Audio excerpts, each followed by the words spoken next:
సూర్యాపేట జిల్లా మేళ్లచెరువు మహా సిమెంట్స్ ప్రాంగణం ఆధ్యాత్మిక శోభతో పొలికించిపోతుంది. లోక కళ్యాణం కోసం వెలిసిన శ్రీదేవి భూదేవి సమేత కళ్యాణ వెంకటేశ్వర స్వామి వార్షిక బ్రహ్మోత్సవాలు 5వ రోజు వైభవంగా జరుగుతున్నాయి. భక్త కోటిని భక్తి సాగరంలో ముంచెత్తుతున్నాయి.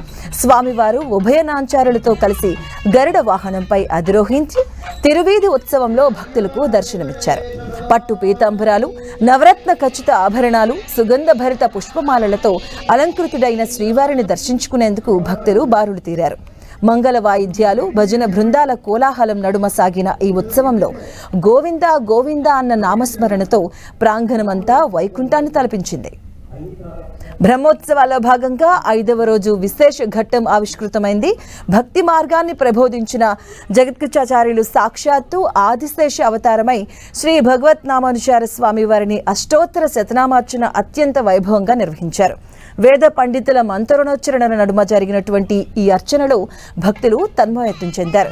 ఆచార్యుల అనుగ్రహం ఉంటేనే భగవంతుని అనుగ్రహం లభిస్తుందన్న ఆయోక్తిని ఈ క్రతువు స్మరింపజేసింది.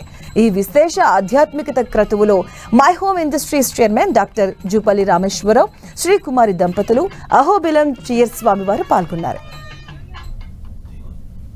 పరమహంస పరివ్రాజకులు శ్రీ శ్రీ శ్రీ త్రిదండి శ్రీమన్నారాయణ రామానుజ చిన్నజీయర్ స్వామివారి మంగళాశాసనములతో సూర్యాపేట జిల్లా మేళ్లచెరువు మండలంలో వేంచేసి ఉన్నటువంటి మహా సిమెంట్ ప్రాంగణంలో ఉన్నటువంటి శ్రీభూ సమేత శ్రీ కళ్యాణ వెంకటేశ్వర స్వామివారి యొక్క వార్షిక బ్రహ్మోత్సవంలో భాగంగా ఈరోజు 5వ రోజు. ఈరోజు సాయంత్రం విశేషించి స్వామి అశ్వవాహనం మీద వేంచేసి మనల్ని అనుగ్రహిస్తాడు. అదేవిధంగా ఆ అశ్వవాహనంతో పాటు ధూపోత్సవం కూడా ఈ బ్రహ్మోత్సవంలో ఉంటుంది. కాబట్టి భక్తులందరూ కూడా విచ్చేసి ఆయా ఉత్సవాల్లో పాల్గొని స్వామి యొక్క అనుగ్రహాన్ని పొందవలసిందిగా కోరుతున్నాం. జై శ్రీమన్నారాయణ.